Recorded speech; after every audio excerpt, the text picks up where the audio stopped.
Hey guys, I'm Jayce. Welcome back to Farmstead Forge. Today I thought I would do a little video on different styles of blacksmith tongs, how they're used. If you're just starting out, this is maybe a good video to watch to kind of steer you in the right direction on what you may need to start with. So I'm starting with some of the most basic ones, and then I'm working into some specialty weird off the wall ones, and then finally into some cool old antique ones that I find very interesting. One set on how they were made, the other set I need your help figuring out what they're for. One of my first sets is a set of wolf jaw tongs. These are great beginner tongs.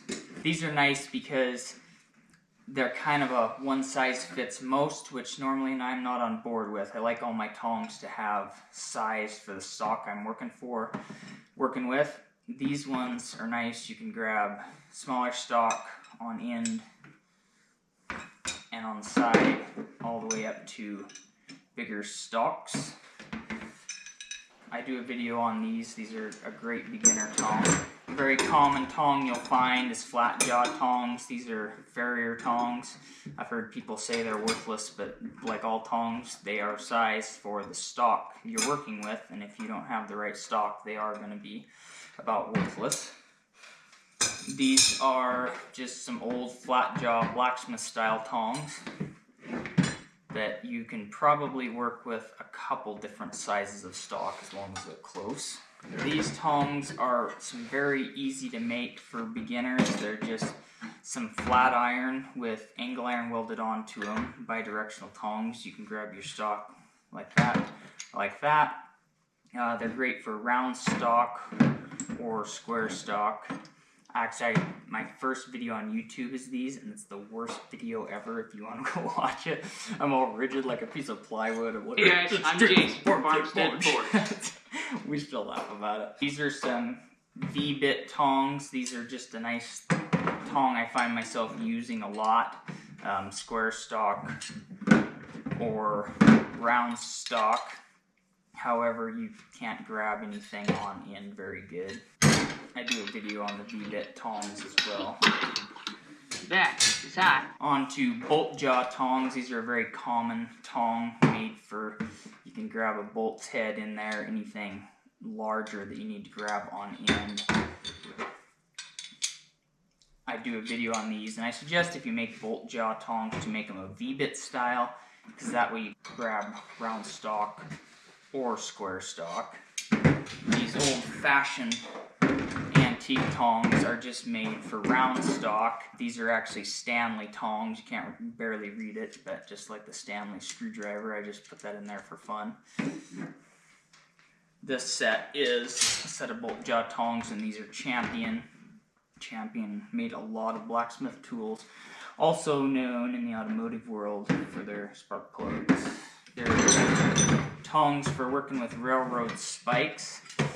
I'm not sure the proper name for these. I don't really like these. These are just some really quickie ones I made. It allows you to get in close to the head and still have lots of room to draw out some steel if you want. The only bad thing about these is you can only grab them one way. These slotted jaw tongs I really like, and I do a video on these. They allow you to grab your railroad spike like so, or if you want to grab it on the side, you can, so that's very handy with those. Another set of tongs I'm not 100% sure on the name of are these guys. A lot of bladesmiths use them. I don't really ever use them. These are another set of quickies I made.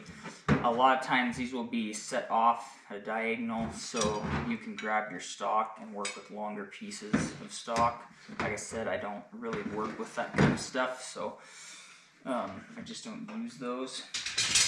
These are some box jaw tongs I made. I do a video on these, and I've also heard them called ram's horn tongs. Today we're going to make a very beginner friendly set of box jaw tongs, or as my kids call them, mustache tongs, because they look like a mustache. Just the way they're made, because they're a really fast, simple way of doing box jaw tongs. There's definitely nicer ways to make them, but that's just a quick way. They're nice because you can grab a wider stock and it really locks it in there so you're not getting that steel whipping.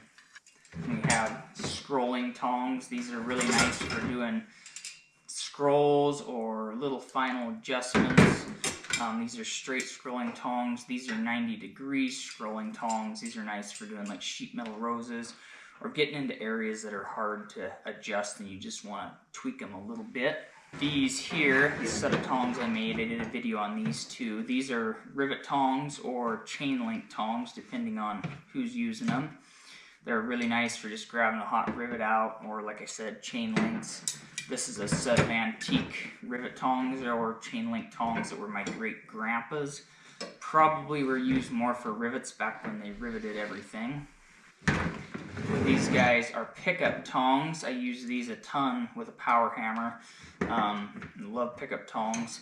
I put a notch in mine just because it allows you to grab square stock kind of on end if you want to. They work great for hammerheads, and also bigger hammerheads you can grab in your eye hole. And these are ones with offset rings. These are just an old school style. I actually do a whole video on these, on completely done by hand. These are a hammer eye tong. They allow you to grab in your eye of your hammer when you're forging a hammerhead. You can also grab in the center. It allows you to flip your hammerhead really easy, like under a power hammer if you're working with a striker. These are a floppy jaw tong. You might be asking yourself, well, what are they used for? Well, I'm glad you asked, dear boy, but you're going to have to wait till the end of the video, aren't you? Patience is a virtue. I made these for working with short tapers, and these actually would work really well, and I haven't got around to it yet, but the jaw moves too much. It needs to just have a little bit of movement so it's not flipping out on you.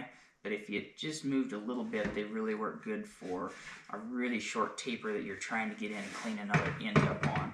And I think I do a video on those as well. These guys are some of my favorite little tongs in the world. These are what I call ring and post tongs. I'm sure there's probably other names for them. They work really nice for like bowl-shaped tapers. They really hold really nice. I find myself using these a lot for just really weird shapes. If you're making something, you know, like a candle holder or something like that, they just work phenomenal. If you look, I think I have a video on those ones as well.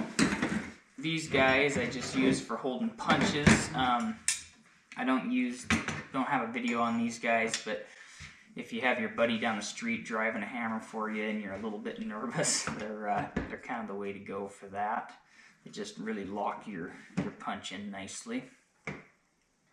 These are some giant old, well, not giant, they make bigger ones, but some bent knee tongs. These are really nice for getting in maybe like a hatchet head. You can grab it through your eye hole and hold it nicely. These are some antique ones that I re-riveted. This is just a set of flat jaw tongs, but these ones are pretty near and dear to my heart. They're just for grabbing little thin sheet metal. This is the first set of tongs I ever made, and I made them with my late mentor. They're just a set that I really cherish on my rack. On to some of my antique tongs. These are some giant bolt jaw tongs. What I really like about these is just, it was probably they needed a set for working with something big, so they whipped them out really quick. They just took some flat iron and they folded it right here. You can see the line where it was folded. Forged it down and then obviously jump welded their reins on, which was a very common practice. But it was a good idea. Instead of packing a whole bunch of material in or working with some really heavy stock, they just folded it around. I think that's just pretty smart and good thinking. Obviously they just used an old bolt head for the rivet. And these guys, I'm not sure exactly what they're for. These are the ones that I need a little help with. They're almost made like an old style set of box jaw tongs. They have a rivet right here, and I don't know if they had something riveted in the jaws at one time, or if that was to go in a hole in something like something to do with farm equipment. This came from a blacksmith shop that repaired steam engines. They did a lot of work on steam engines. So I'm not really sure what they were used for, but I would really appreciate it if somebody did know and could comment and let me know, because they're kind of a cool set of tongs.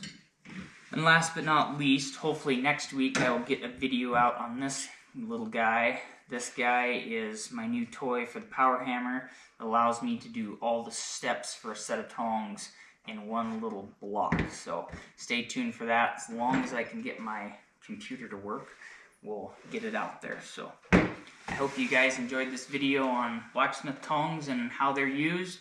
And comment and let me know what ones I missed. I still have some on the rack and I still have some to make. So have a good day, and we'll keep it simple. We'll catch you in the next one.